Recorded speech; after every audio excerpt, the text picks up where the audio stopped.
We're about to make these buttermilk fried chicken breast. Crispy chicken! Woo, woo!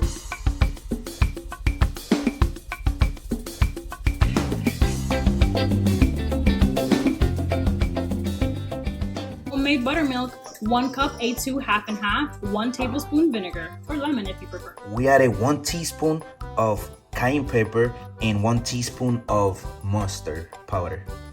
And now we're gonna add the chicken.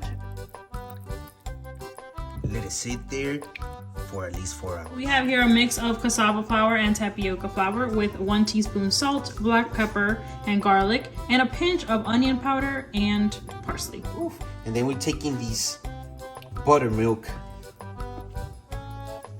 mix, shake off the excess powder, and then we're gonna put it on the hot oil. Oof. And then we're gonna put it on the hot avocado oil. This is gonna be beautiful. Woo, woo, woo. And we're turning this over. This beautiful buttermilk chicken breast. Woo. Oh baby.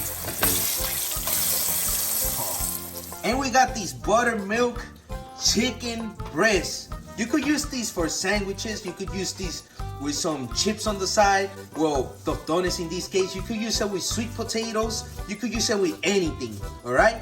Look at this beauty. And it's lectin free. Woo!